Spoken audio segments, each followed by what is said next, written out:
when the dust of the day's events begin to clarify, and we try to make sense of it for you. Brazier is drive time for radio and TV. It's fast, it's punchy, it's opinionated, there's a Brazier angle, and a little bit of levity. That's the question. That's two questions, actually. That's Brazier, Monday to Thursday, 4 till 6 on GB News.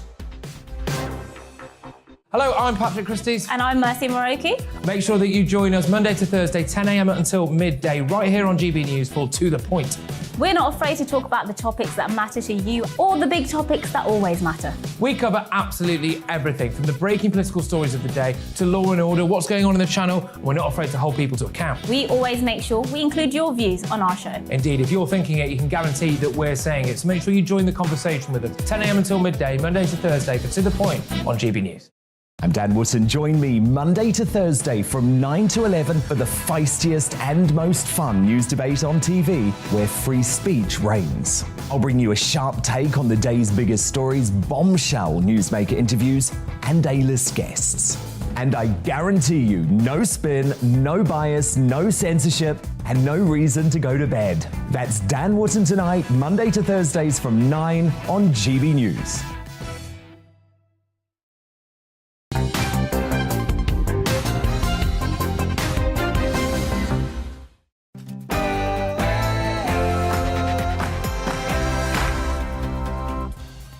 And welcome to this Queen's Speech edition of On the Money. Now, Boris Johnson insists Her Majesty's address contains measures to support the UK economy and tackle regional inequalities. Is that really the case? Does the government's legislative programme contain anything that really helps us beat the squeeze? We host a detailed discussion. We'll have the latest from Westminster, of course, but mostly in the next hour, we'll be hearing from businesses and households across the country. Do our politicians really get that we're now heading for a fully blown cost of living crisis? That's what we're asking on The Money, after the GB News headlines with Rosie Wright.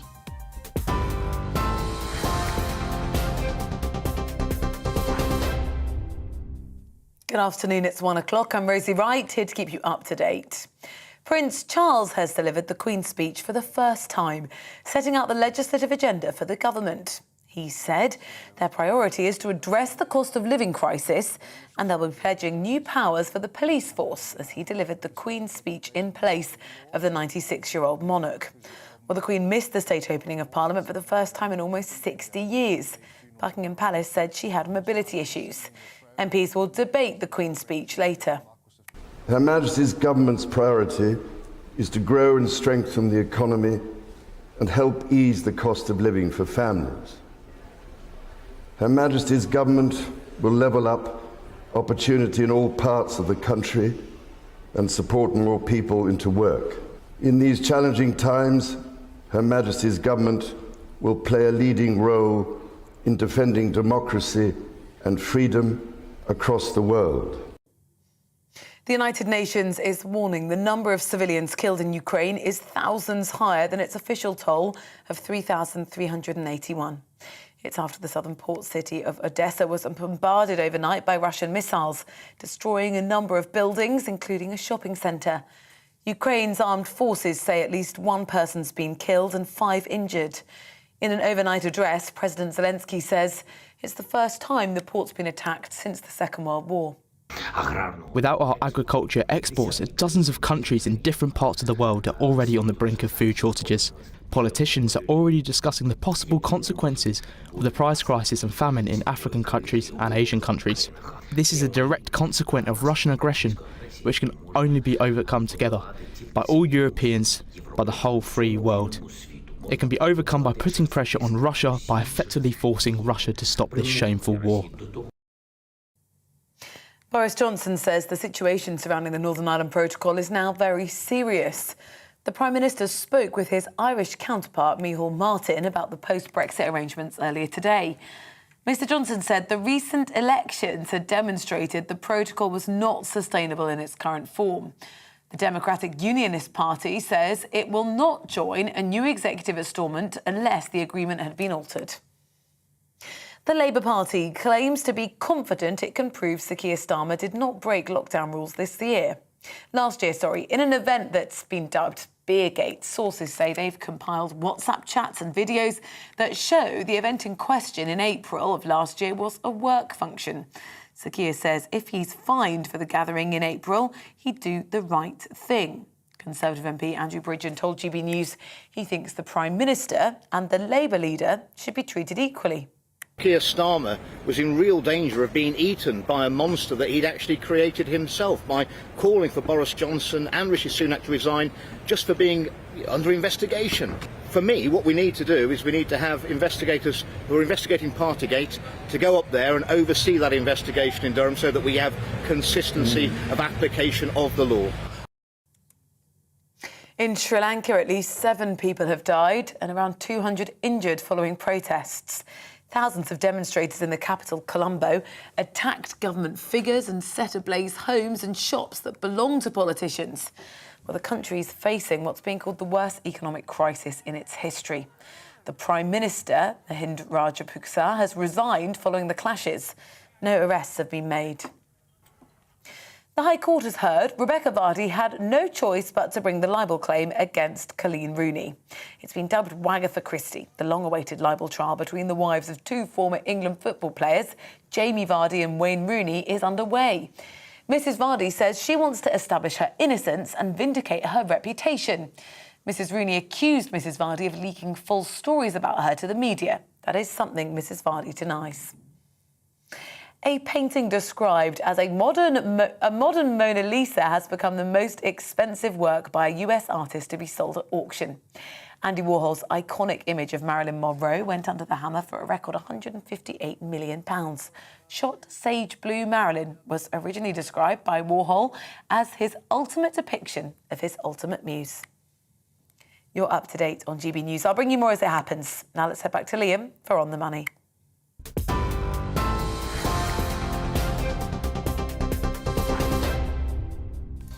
And coming up on the money, is the Queen's speech fit for purpose? Does the government's legislative programme, unveiled by Prince Charles, of course, today, really support the UK economy and tackle regional equalities as ministers claim?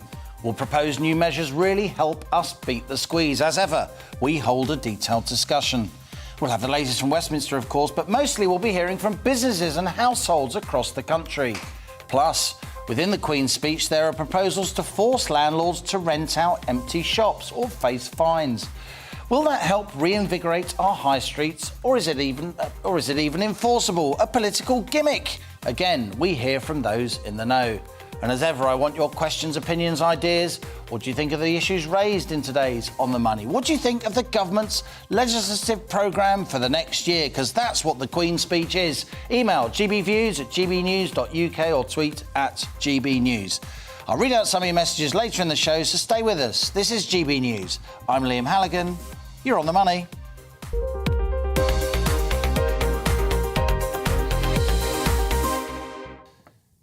It is the Queen's speech, and the Westminster Village is full of pomp and circumstance. Meanwhile, the cost of living crisis is ongoing and getting more serious, with millions of households across Britain stressing how they can make ends meet. Away from the parliamentary ceremony, war in Ukraine is ongoing, of course, pushing up prices everywhere. Russia's a major exporter of fuel, food, fertiliser, and Ukraine also ordinarily annually sells millions of tonnes of wheat and other crops. The UK's cost of living squeeze was serious before Putin invaded in late February. Since then, war in Ukraine has made it even tighter. The Chinese government's meanwhile pursuing a relentless zero COVID strategy despite access to vaccines. Major cities across China, the world's biggest manufacturer, are back in strictly enforced lockdown. That's limiting the exports of millions of Chinese-made components every day, hitting supply chains and slowing economic growth across the world. As the economic storm clouds gather, stock markets are feeling the strain. Weak Chinese export data saw Hong Kong's Hang Seng index of tech stocks fall more than 3% yesterday, a huge drop. In the UK, the FTSE All-World Index, our main measure of global share prices, also tumbled 3%, hitting levels not seen since the depths of lockdown. The US's S&P 500 index and the Nasdaq measure of tech stocks, they fell even more. Back on the high street, as fuel and food bills spiral, UK consumer spending fell in April. That's according to new figures from the British Retail Consortium out today. It's the first time retail sales have fallen again since the depths of lockdown. As the Bank of England raises interest rates in a bid to tame inflation and utility bills rise even more, retail sales could drop further. Now, I'm a pretty experienced journalist and commentator. On the Money's a respectable show. I take my role as a broadcaster seriously. Having a public platform does come with responsibilities, especially when the subject matter is people's livelihoods. So be assured that I'm weighing my words carefully when I say that it strikes me the UK is now heading for a fully blown cost of living emergency, with millions of households, on benefits or not, unable to afford the absolute basics. And that's a reality which, amidst Partygate and other parliamentary games, I don't think the vast majority of our political and media class have yet grasped. But let's look at today's Queen's Speech, the government's legislative programme going forward. Let's examine what this does for hard-pressed households. And that's our On the Money question today. Does this Queen's Speech offer anything to help us beat the squeeze?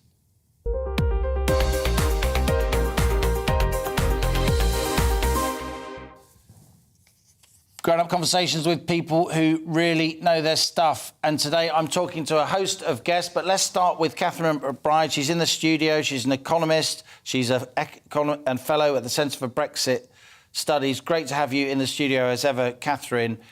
Answer my question directly. Am I over-egging this? Am I being alarmist about this cost of living emergency? Can you see anything in this Queen's Speech? And we're both just absorbing and digesting what we know, aren't we? That helps ordinary households beat the squeeze?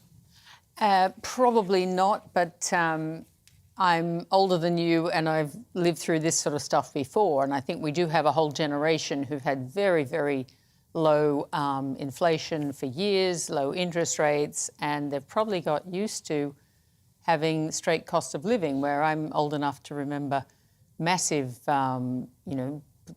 interest rates in their teens, and huge bouncing around of prices. So I'm relaxed. I think we'll live through it, but we will have to change the way we live and do things differently.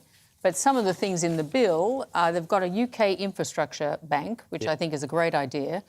And they do say it's going to be supporting regional and local businesses, because I think during COVID we did find that a lot of smaller companies closed down, small shops that couldn't compete with Tesco, who now wants to tax the oil companies, but they... We'll come on to that. I know you want to talk to me about that. But anyhow, so, the big businesses did really well out of COVID for 2 years, and a lot of small companies went out of business. So that a regional infrastructure bank helping those regional companies is a good idea.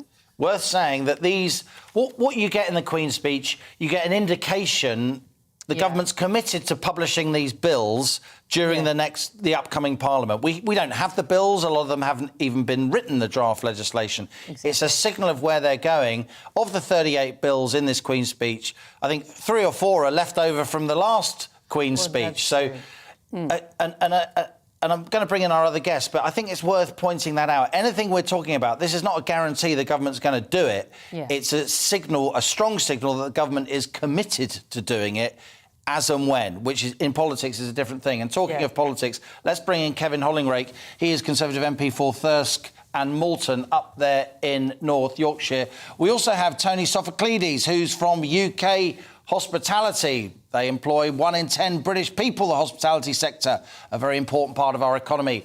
Christopher Nieper is a friend of the show. He's CEO of David Nieper Fashion, a fabulous company in Alfreton in Derbyshire there in the Amber Valley. We'll be talking to him. And we do, of course, have Catherine with us. We're going to have this conversation during the first and second parts of this show. So let's ask you, Kevin, I don't know if you heard my introduction. I basically am asking, is there anything in this Queen's Speech that helps now ordinary people, millions of British households who are worried about paying their bills, who need to beat the squeeze? Well, as you know, Liam, yes, I did listen to your introduction very carefully. And as you know, Liam, the Queen's Speech isn't about immediate action. It's about the future legislation over the course of this year. So it's absolutely right. I mean, I entirely agree with you. This is a cost of living crisis we're in, and we need to try and step in to help, particularly those low-income households. But as you know, the spring statement, the government did exactly that. Over the last few months, it's put in about £20 billion of support for people through tax threshold increases, so people pay lower taxes, through the energy support for our energy bills. So there has been a lot of support already. But you're right, and I've read the pieces you've written about where inflation is going, and the Bank of England's probably lack of action has contributed to that. These are global market forces, and this inflation is set in for some time, although I do think eventually it will start to get back under control again. But nevertheless, a very difficult time for lots of people up and down the country. Tony Sophocledes of UK Hospitality. Yesterday, I conducted a pre-recorded interview with a very well-known figure in the UK hospitality industry, and we will be broadcasting that as part of our Money Talks series soon. But what this person said to me was that he has never seen a situation like this in British hospitality. The situation is almost as bad as lockdown. His words in terms of what's happening with consumers being really, really price sensitive now, not being able to pass on margins if you're running a pub, a restaurant or a hospitality business or a hotel. Big increases in costs for your members, increases that they can't put into the prices that they charge. So lots of businesses are under threat. Yeah, I think there's certainly something in those comments. I mean, it's a very wide and diverse sector. So, you find some areas that are more harshly affected than others. But I think certainly the point on margins is absolutely spot on. It's very difficult at a time when consumer spending is, certainly under pressure and let's say a threat. When you're in a situation where, as we do have, we have a staff shortage, supply chain and energy costs rocketing. So it's a really tough time out there. I think that, going back to Catherine's comments about being old enough to remember bad economic times before, one of the things that perhaps we can take heart from, in fact, not that long ago, was how the hospitality industry fared after the 2008 financial crisis, after which it pulled itself back and grew faster than the national economy. And as you mentioned earlier, created very many jobs. So, we're not without hope. And I think today there were plenty of things in the Queen's speech that will bring succour in the longer term. Now, in the short term, we don't expect short-term measures really from the Queen's speech, so that's a separate issue. But there were things in there that can help down the line, certainly. Christopher, let's go to you. You are the CEO, as I said, of David Nieper Fashion, your family business. You're a very significant employer in the beautiful Derbyshire town of Alfreton. What do you think about this Queen's speech? We are all absorbing it. It's only happened in the last couple of hours or so. To what extent do you think the Conservative Party is helping people through this cost of living crisis? Do you think they need to do more, Christopher? Look, I don't know whether they can react quick enough. They've already wasted a couple of years of government not dealing with the levelling up agenda, which is their number one stated domestic priority. Of course, it's right. We've got cost pressures. All our costs have gone up, energy, fabric, materials. And actually, there's a change in the pattern of consumer behavior we're finding. People are being a bit more cautious, a bit more considerate about what they're buying. But the real defining factor, I think, for the next decade is going to be scarcity of labour. And I think your previous guest just mentioned that. It's no longer so viable and it's no longer so ethically acceptable to buy things from the other side of the world.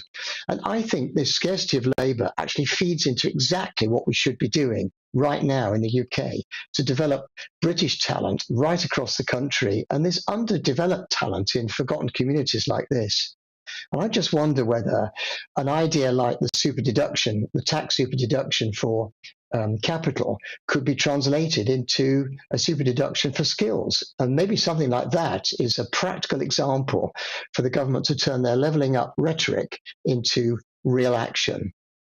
You've made this argument on this show before. You are one of our original Money Talks guests. It's great to have you back on the show.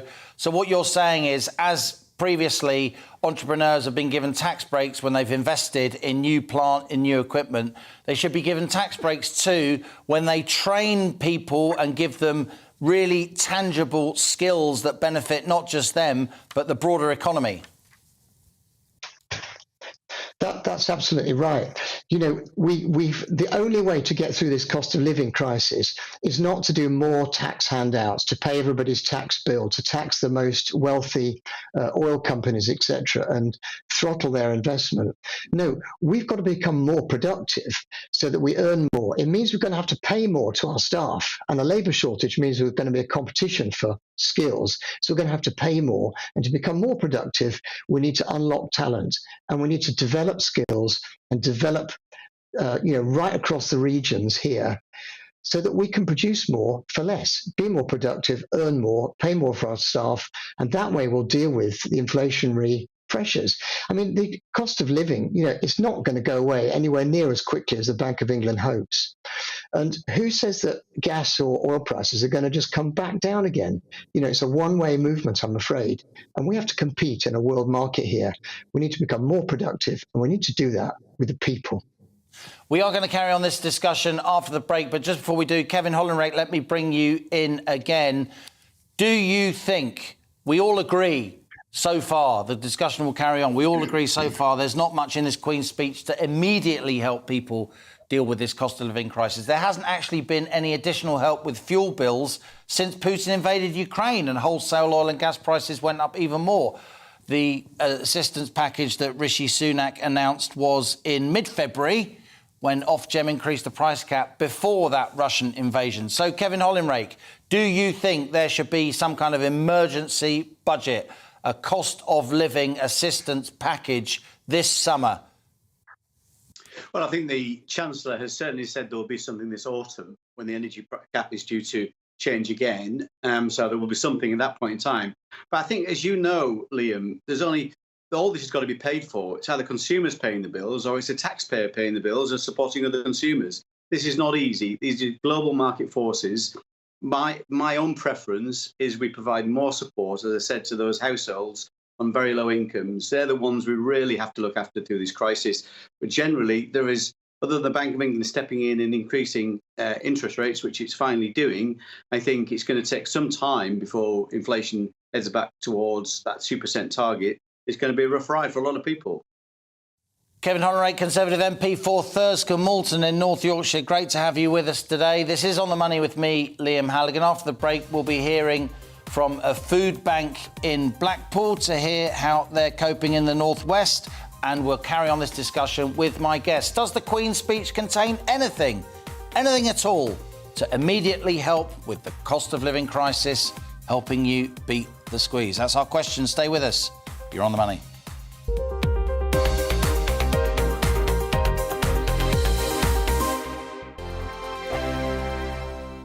Hello, I'm Michelle Dewberry, and you can join me every weekday 6 till 7 on Jubes and Kerr. Me and my panel will get stuck right into the day's events, and I can tell you, in fact, I can warn you, expect some robust debate, some strong opinions and perspectives from both sides of the fence. It's about you at home as well. I love to read out all of your comments, or at least as many as I can. So join me, Michelle Dewberry, Monday to Friday, 6 till 7 on Jubes and Kerr.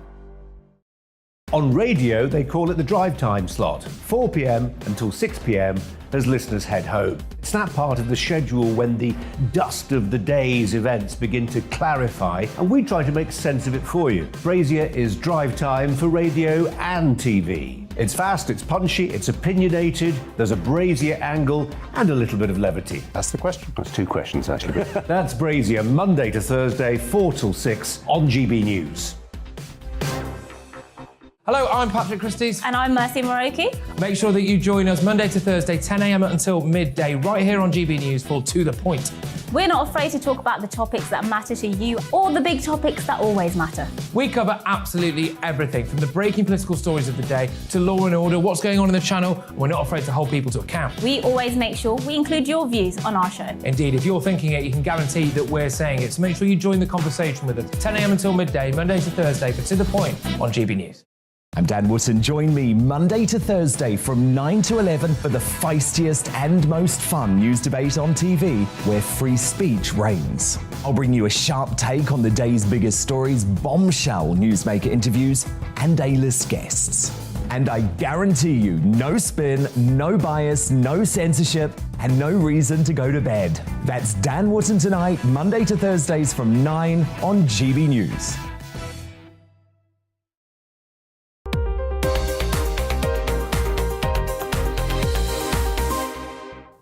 Welcome back. It's 1:23. You're on the money with me, Liam Halligan, on GB News TV, DAB+, digital radio and online. We're discussing, does this Queen's speech, the government's legislative programme going forward, does it contain anything at all that helps families now beat the squeeze, tackling what I'm now calling a cost of living emergency, because that's what it is, that's where we're headed. Catherine McBride is with me in the studio, fellow and economist at the Centre for Brexit Studies. You wanted to come back, Catherine, on a point that Christopher Nieper made. Christopher's the CEO of David Nieper, an extremely well-respected textiles company. They make mainly female clothing. They sell it online. They've been around for a very, very long time. And Christopher's very keen on a tax break for employers when they train people, because he foresees a proper skills shortage.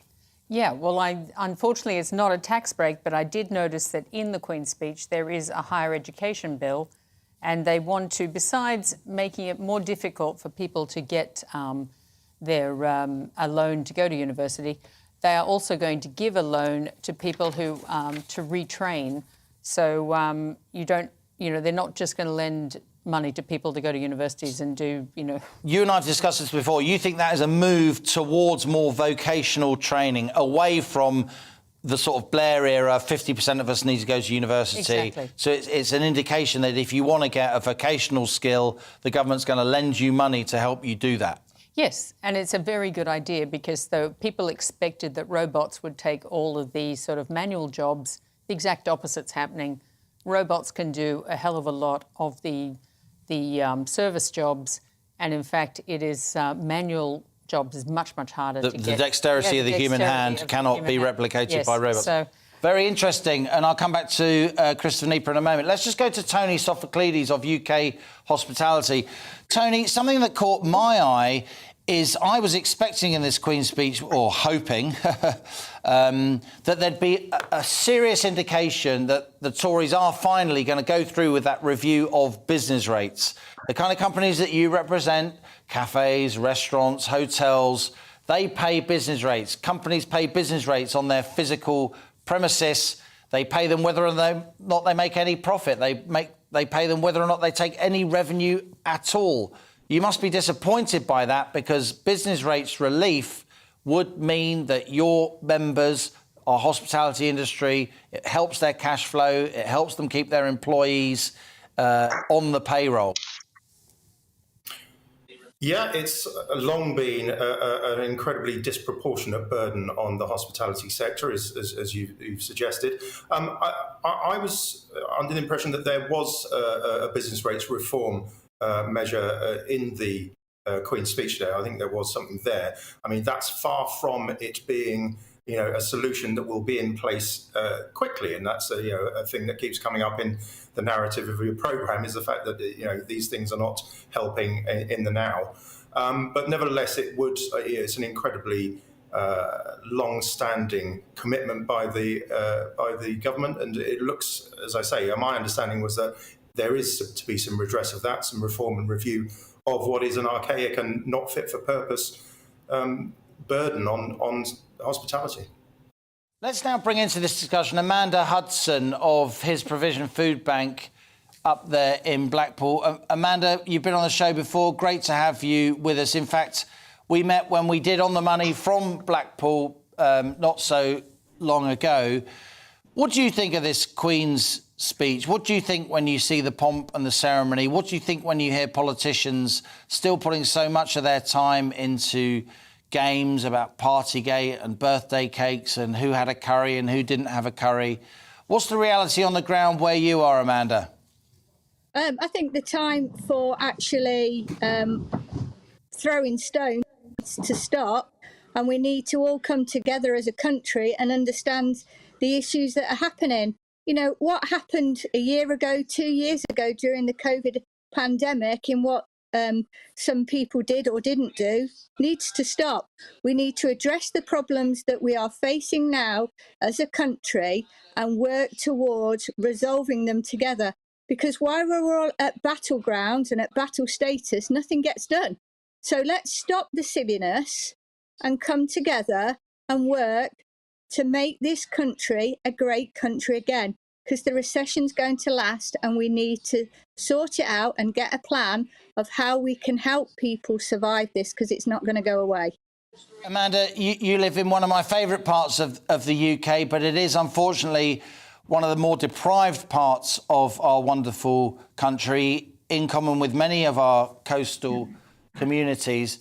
What are you seeing at your food bank in terms of numbers of people, in terms of people trying to beat the squeeze, trying to make ends meet? Benefits went up just 3.1% in April, and yet the cost of living inflation is at least 7%, heading for 10%, says the Bank of England. How's that translating into what you see every day? We are seeing an increase in people. I'm not going to call it numbers, because these people are individuals that are coming to me. I can sit behind a desk, and I'm not saying there's anything wrong in that, and looking at the statistics, but I'm one of these people that are working with the people at ground root level. And it's not just the people on benefits that are struggling, people in full-time work or part-time work, or people that are getting their pensions, they're all feeling the squeeze. And like I said on your programme before, it's making that pound work even better for us than it did before. And with the cost of electricity and gas going up, the cost of going up, the cost of petrol and diesel going up, that all has an effect. And this isn't going to go away. You know, interest rates went up another 1%. Do you think the politicians get it? Do you think they understand the extent of the emergency that many of our communities across Britain are facing? I'm sure they do, in regards to the fact that they've had to look at their own purse and make their pound stretch further. But they've probably got a lot more pounds than the people that we're working with actually have. And that's the difference. Everybody's going to feel a squeeze. Doesn't matter if you're a millionaire or you've only got £1 in the bank. You still got to make that pound stretch further. And this is why it's not about who you are or where you are. It's about you, me, and everybody else. And it's about coming together and sorting it together. You know, the man previously said that we have a skill shortage in this country. And we do. You know, and one of the greatest skills that you can have is being able to come and just talk to somebody. And if you can do that and you can empower somebody else to understand their skill, then they can actually improve this country more. And it's about coming together. It's not about politics. It's not about the pompousness, as you called it, in regards to the Queen's speech. You know, if we didn't have that, then there'd be, you know, there's people that rely on that for their living. And it's about understanding where we are, what we've got to do to make this country great. And if we can do that, we can change everybody's lives for the better, because they'll all understand their potential.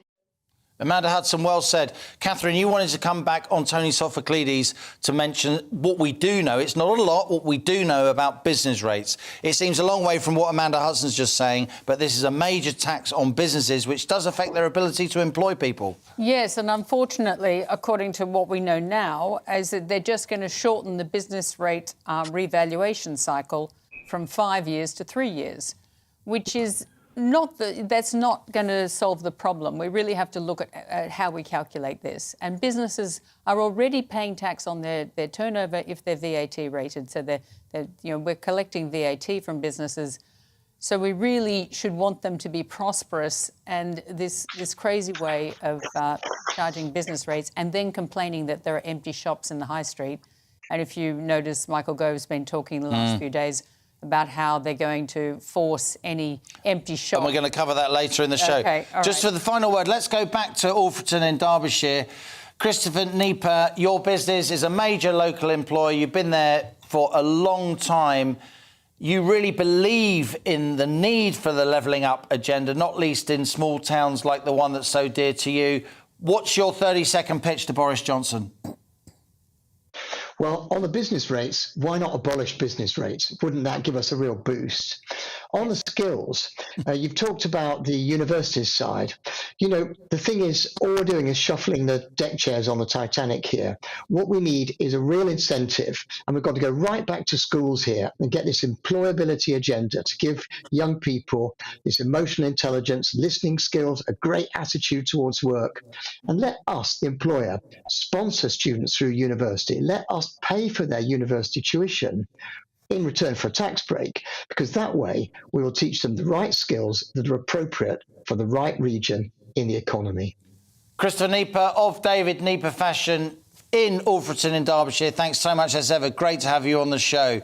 Same with Amanda Hudson of His Provision Food Bank in Blackpool. Tony Sophocledes of UK Hospitality. We also previously had Kevin Hollinrake up there in North Yorkshire. We're everywhere. We are GB News, and Catherine McBride, economist and fellow at the Centre for Brexit Policy, is going to stay with me for the rest of the show, because this is On the Money. I'm Liam Halligan, and after the break we'll be hearing from our royal and political correspondents for their take on the Queen's speech.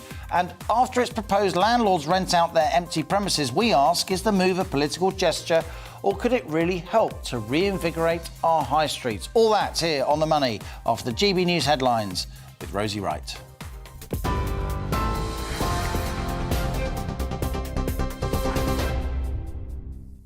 A very good afternoon to you. It's 1:34.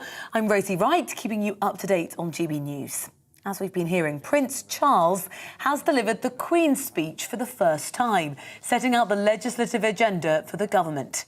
He said the government's priority is to address the cost of living crisis, and said they also pledged new powers for the police force as he delivered the Queen's speech in place of the 96-year-old monarch. Her Majesty missed the state opening of Parliament for the first time in almost 60 years. Buckingham Palace said she had mobility issues. MPs will debate the Queen's speech later. Her Majesty's government's priority is to grow and strengthen the economy and help ease the cost of living for families.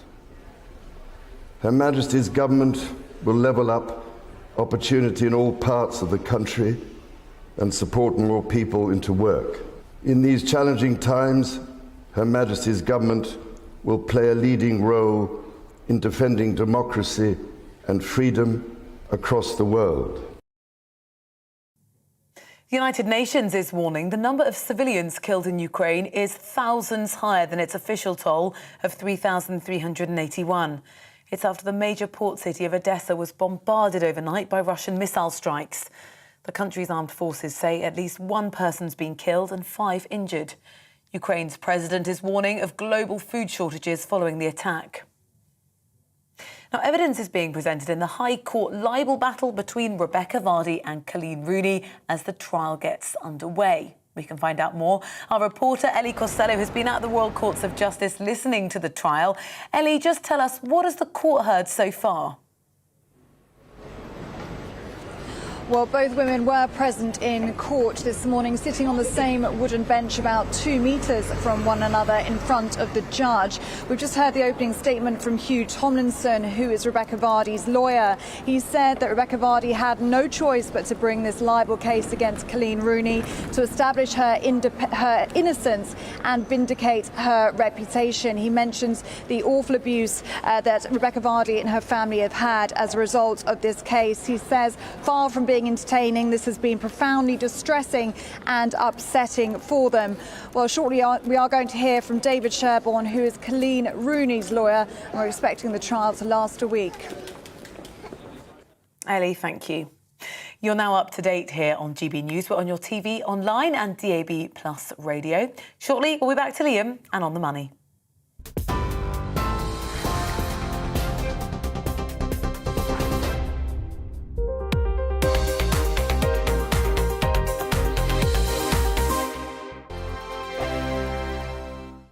Hello, I'm Michelle Dewberry, and you can join me every weekday 6 till 7 on Jubes and Kerr. Me and my panel will get stuck right into the day's events, and I can tell you, in fact, I can warn you, expect some robust debate, some strong opinions and perspectives from both sides of the fence. It's about you at home as well. I love to read out all of your comments, or at least as many as I can. So join me, Michelle Dewberry, Monday to Friday, 6 till 7 on Jubes and Kerr.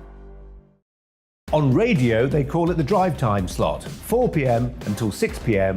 as listeners head home. It's that part of the schedule when the dust of the day's events begin to clarify, and we try to make sense of it for you. Brazier is drive time for radio and TV. It's fast, it's punchy, it's opinionated, there's a Brazier angle and a little bit of levity. That's the question. That's two questions, actually. That's Brazier, Monday to Thursday, 4 till 6 on GB News. Hello, I'm Patrick Christie's. And I'm Mercy Moroki. Make sure that you join us Monday to Thursday, 10 a.m. until midday, right here on GB News for To The Point. We're not afraid to talk about the topics that matter to you or the big topics that always matter. We cover absolutely everything, from the breaking political stories of the day to law and order, what's going on in the channel. We're not afraid to hold people to account. We always make sure we include your views on our show. Indeed, if you're thinking it, you can guarantee that we're saying it. So make sure you join the conversation with us, 10 a.m. until midday, Monday to Thursday, for To The Point on GB News.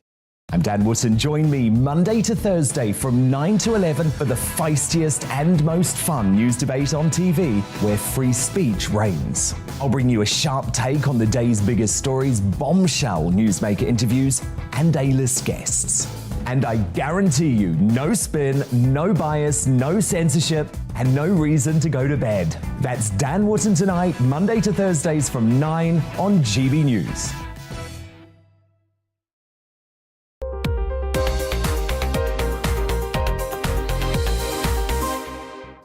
And welcome back. You're on the money with me, Liam Halligan. It's 1:39. Now, today, the Queen didn't attend the state opening of Parliament. That's the first time that's happened in almost 60 years, due to what the palace called episodic mobility problems. Instead, Prince Charles laid out Parliament's upcoming agenda on Her Majesty's behalf. In total, 38 bills were unveiled today, with the Prime Minister vowing to strive, quote, day and night to level up Britain. GB News political correspondent Tom Harwood joins us now to tell us more.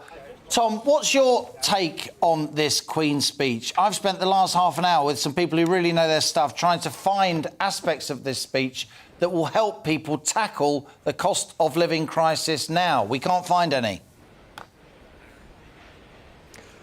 Well, certainly there are going to be a lot of proposals in this Queen's speech that look to the medium and the long term. So there are issues to do with levelling up, to do with house building, to do with growth strategy and indeed research and innovation. But none of those help with the immediate cost of living, which is why there's been some pretty widespread speculation that the Chancellor may well, in the next coming weeks or indeed months, have a new fiscal event. A statement that the Chancellor makes to the House of Commons with some further emergency package of measures to try and stave off what some think will be a recession next year. So that's potentially going to happen to do with the short term. But today, the Queen's speech was about the medium to long term plan for government. In many ways, this was the last big opportunity the government had to set out what it will do with its majority. Because, of course, we're expecting one more Queen's speech before the next election. However, a Queen's speech before an election doesn't usually contain all of the seismic agendas of government. It's looking much more on retail policy rather than actual change and substantive policy. So this was probably the last substantive Queen's speech that we'll get in this Parliament. And there were one or two things that might not make the cost of living better, but changes that will not make the cost of living worse. For example, the government was going to, it had set out plans to ban buy one, get one free offers in shops for goods that were high in fat, sugar or salt. Well, the Queen's speech today in the small print has cancelled that ban. So we still will be able to get those buy one, get one free offers. That's part of the obesity strategy that was criticised to a large degree. So there are some small tweaks like that, but ultimately the big, broad brushstrokes are about the substantive issues that this government will be trying to create. Its legacy on levelling up, its British Bill of Rights, trying to stop the irritating protests of those who chain themselves to crucial national infrastructure. That is what this speech was about. Will it work? Well, we've got another parliamentary session to look through the detail. Tom, thank you for that. You'll be bringing GB News viewers and listeners more on the Queen's speech as we digest it throughout the day, and I'm sure you and I will talk again tomorrow on this show as we read the runes. Let's go over now to our Royal reporter, Cameron Walker, who is at Windsor. Cameron, welcome to On the Money. A first outing for you on this show, I think, but it is an important day, of course. A sense of one era of British history moving into another with not the Queen for the first time reading Her Majesty's Loyal Address. Yes, it certainly is, Liam, a historic day for the whole country. The first time, as you just said, that the heir to the throne has read the Queen's speech on the monarch's behalf, sat next to the imperial state crown, which symbolises the sovereignty of the monarch. Now, we know that Her Majesty has episodic mobility problems. Buckingham Palace said that in a statement yesterday. And I think to you or I, that means that she has some good days with her mobility and bad days with her mobility. Now, the two other times she has missed the state opening in Parliament, she was pregnant with Prince Andrew in 1959 and then Prince Edward in 1963. Back then, it was the Lord Chancellor who actually read the speech, but this time, as we know, Prince Charles read the Queen's speech. There were two councillors of state in attendance, Prince Charles and Prince William. They had the delegated powers from the sovereign to open a new parliamentary session. The Duchess of Cornwall was also in attendance. She is a Privy Councillor and the future Queen Consort. And I think it was a significant photograph, Liam, of two future kings and one future Queen Consort in the House of Lords with the imperial state crown. And I think that just shows, perhaps, gives us a glimpse of the future of what the monarchy will look like. Now, as for Her Majesty the Queen herself, she is at Windsor Castle behind me. She is still continuing to carry out those duties of the sovereign. She has a virtual Privy Council meeting tomorrow. She also has a telephone call with the Prime Minister, but there's no getting away from the fact that she is 96 years old. She no doubt will have these kind of mobility problems, and I think palace officials and Her Majesty herself are very much gearing up for Platinum Jubilee celebrations in a couple of weeks' time. Trooping the colour, we know she'll be appearing on the balcony with senior working members of the royal family, but concessions are going to be made for other events. In St Paul's Cathedral, the service of Thanksgiving on the Friday, we are expecting her not to walk up the steps and use the main entrance, but to use a side door, similar to that of Westminster Abbey when she appeared for the service of her memorial for the Duke of Edinburgh's memorial last month, where she used a much shorter route to her seat. Cameron Walker, good man, GB News royal correspondent. Great to have that update. Now, as proposed in the Queen's speech today, landlords in England will be forced to rent out vacant shops that have been empty for more than a year. That's part of the government's levelling up agenda. This proposal comes after Boris Johnson claimed that boarded up premises were, as he called them, a blight on our towns and cities, hindering local economies. But is this move a political gimmick, as suggested by the British Property Federation, or can it really help to rejuvenate our hollowed-out high streets? Well, I'm delighted to welcome here in the studio John Hoyle. He is CEO and founder of Souk, and this is a company which turns vacant shops into affordable and adaptable space for any brand or business, bookable on an hourly basis, really at the cutting edge of trying to remodel and reconfigure our high street. And Catherine McBride is still with us in the studio. John, great to have you with us. Thanks so much. What an interesting idea. How's it going? It is booming. I mean, there's never been more need for a refreshing idea on the high street. If you read the Levelling Up executive summary, there's all this discussion about how we need a Renaissance-type movement to actually address the economic problems that we face. And what we do with Souk is actually sell time, not space, which is a revolutionary idea for the high street and has been met with enormous interest from both landlords and occupiers. We've seen, haven't we, on many high streets, viewers and listeners will know this from their own experience, shops have been turned into residential properties. But what you're doing isn't that, is it? What you're doing is that you're creating shops that can be rented, not for years at a time, but hours at a time or a couple of days, if somebody wants to stage an event, if somebody wants to provide some kind of service. Tell us a little bit about your client base, both the one you have already and the client base you expect to develop going forward.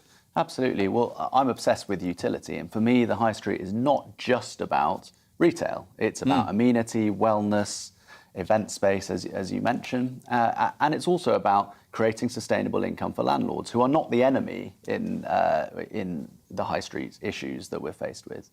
Our client base is really wide, from huge brands like Uber, MasterCard, SumUp, Radley, who are women's accessories brands, to hundreds of much smaller brands, huge amount of Gen Z interest, Depop sellers, Instagrammers, TikTokers, and then community use, everyone from hypnobirthing and baby massage to a guy who used one of our spaces in central London, made it to a shrine to his girlfriend and proposed to her. So, our belief is that, and it's called souk, the Arabic word for marketplace, we want to create spaces that reflect the communities in which they're based and can be used by everyone. What you're saying is really chiming with the ideas of a retail legend we interviewed for My Money Talks series here on The Money, Bill Grimsey, who you may know, former CEO of Iceland. He launched his report in our space. Used to run Wix. I mean, this guy really knows his onion when it comes to British retail, and he is all about a retail man to his fingertips, making the British high street a place where you experience as well as you just shop. That may work well in a posh London suburb. It may work well in Harrogate or in Manchester. Will it work in Britain's small towns, the ones that we really need to help to regenerate? Well, obviously we believe so. And it's very simple. It's about thinking about how you use shops differently. No one needs, with the exception of the convenience stores, a shop 7 days a week. We all know that a Monday and a Saturday are completely different places, wherever you are in the country. So why not repurpose, rather than having a static model that relies on a Saturday to actually drive sustainability, and open up the tens of thousands of empty units to all sorts of other uses that can generate revenue and can pay some of these business rates that the government is so fixated upon, driving much-needed cash into local authorities' coffers.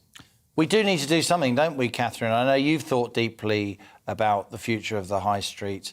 We've obviously talked about business rates today, as we pretty much always talk about business rates, don't we, when you're on the show. What do you think of John's idea? We are going to need some innovative thinking, aren't we? And this does sound innovative. Oh, it's a very good idea. And I live near a high street that was decimated after the financial crisis, and eventually, slowly, the shops came back, but they were different shops.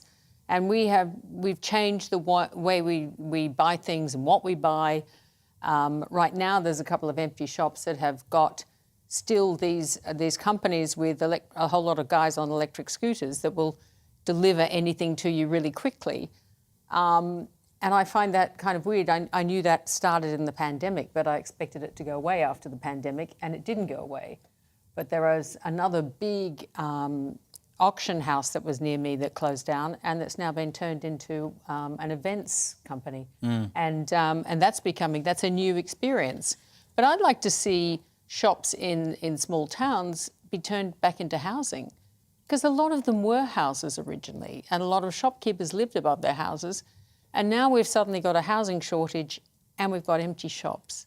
Now it's like, just change the zoning. So once you lose a retail unit, you pretty much lost it forever, haven't you, if you turn it into a shop? Isn't it a little bit sad if you've got a wonderful arcade of shops and every third one is a house? Doesn't it kind of kill the vibe a little bit? But if we are choosing to buy things on the internet, and people are, do we still need shops? Here's a question for you. Shops could become an experience rather than a place you buy stuff. You know, you can go there to, think of how many coffee shops there are now on any high street in London compared to 30 years ago when I arrived, and I came from Sydney where we had a lot of coffee shops. Yeah. I couldn't believe that you didn't have any coffee shops. Now you've got a coffee shop every 10 shops. Certainly in London you have.